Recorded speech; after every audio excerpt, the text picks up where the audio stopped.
Bienvenue dans C'est pas sûr, le podcast rempli d'informations croustillantes et absurdes sur différents sujets. Après, c'est sûr, ces infos ne sont pas très sûres.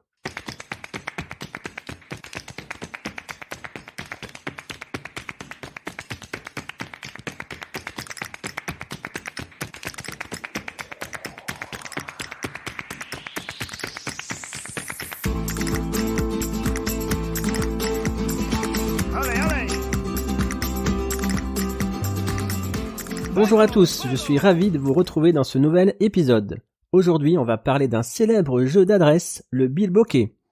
Alors, le bilboquet, qu'est-ce que c'est ? Intéressons-nous d'abord à la définition du mot. Alors, attendez, j'ouvre mon Larousse de poche à la page 59. Voilà. Je vous lis la définition. Bilboquet, jouet formé d'une boule percée s'enfilant sur une tige. C'est assez sommaire comme définition, vous me direz. Mais en savez-vous davantage sur le bilboquet grâce à Monsieur Larousse ? Eh bien non. Pas de problème, c'est pas sûr, je vous explique tout. Le bilboquet se compose de 3 éléments. Une tige, une boule percée et un fil reliant la tige à la boule. L'objectif est de lancer la boule, ça c'est facile, puis il faut enfiler la boule sur la tige, ça c'est déjà plus dur. Attention à pas faire l'inverse, hein. Personnellement, j'ai jamais réussi à lancer la tige dans la boule. Pourtant, j'ai essayé.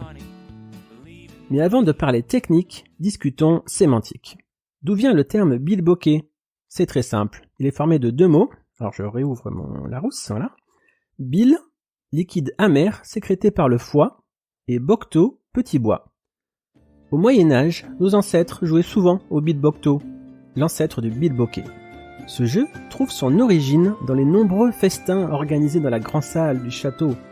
Mais ces nombreux banquets n'étaient pas sans conséquences. À force de manger, les invités étaient victimes de quelques, régurgitations. Mais le plaisir du jeu est plus fort que tout. Toujours en quête d'une nouvelle occupation, ils eurent une idée. Remplir un ballon des restes du repas. Ils relièrent le ballon rempli de... vous avez compris quoi ? Et un sport était né, le bilbocto. D'où vient le mot bilboquet. Bon, par contre, les ballons éclataient à chaque fois, salissant toute la salle. Les prototypes ont toujours quelques défauts, vous me direz. Avant de poursuivre, une petite page de publicité de notre sponsor du jour, la FFBF, Fédération Française de Bilboquet Freestyle. Tu aimes enfiler des objets sur une tige ? Tu aimes jouer avec des boules ? Rendez-vous le 17 novembre à Saint-Doulchard pour les 17e championnats de France de Bilboquet Freestyle. Viens voir les meilleurs bilboquistes français, enchaîner les meilleurs tricks dans plusieurs catégories. Air Moves, où on lance la boule et la tige en l'air en même temps. Twist and Turn, avec les plus grands 360 jamais vus.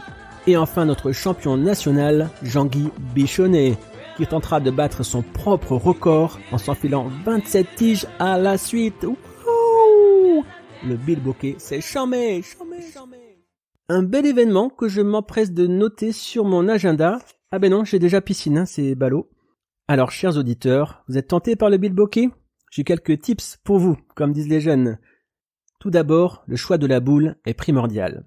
Je déconseille les boules de bowling, trop lourd. Les boules de billard, trop petits. Ou les boules de neige, trop froid. Une boule en bois fera parfaitement l'affaire. En parlant de boules, saviez-vous que le bilboquet était très populaire à Alcatraz ? Les détenus s'amusaient comme des petits fous avec leurs chaînes en fer et leurs boulets. Ah, quel garnement ! Faites très attention aujourd'hui, soyez très prudents. Un prisonnier a essayé de brûler l'officier Yates au visage avec de la soupe. Quand on a voulu attraper cet illuminé, on a failli provoquer une émeute dans le couloir. Des championnats avec d'autres établissements pénitentiaires étaient même régulièrement organisés. On a tous en mémoire le fameux match du 11 juin 1962 entre les Sharks d'Alcatraz et les Snakes de Santa Fe. Les prisonniers Clarence et John Englin marquèrent tellement de points à la suite qu'ils brisèrent leurs chaînes et réussirent à s'évader. Parlons maintenant un peu du matériel. Pour choisir votre tige de bilboquet, le coton-tige est exclu.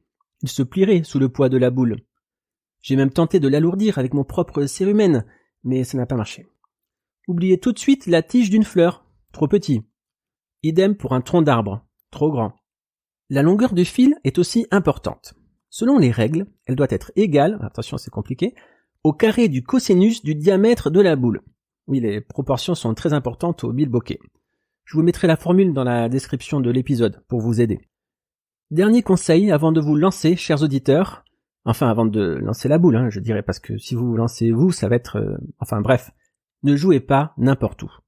Voici pour vous une liste non exhaustive des lieux interdits à la pratique du bilboquet. Les abribus, les salles de bain, les magasins de porcelaine. Enfin, soyez originaux. Le bon joueur de bilboquet est un joueur qui se distingue. Je joue moi-même avec un modèle XF41 lampe de chevet. La lampe vient directement s'encastrer dans son support et s'éclaire automatiquement quand je réussis à attraper la boule, la lampe, ce qui est très pratique pour les compétitions nocturnes notamment. Vous hésitez encore avant de vous lancer ? N'oubliez pas que le bilboquet est un sport complet. Il fait travailler tout le corps, surtout le pied quand la boule atterrit dessus. C'est la fin de cet épisode. Tous à vos bilboquets, jeunes gens. Et n'oubliez pas, une chose est sûre, c'est pas sûr, mais c'est rigolo. I am walking down the street, thinking the Lord I still got my feet. There's so much pain and crying all around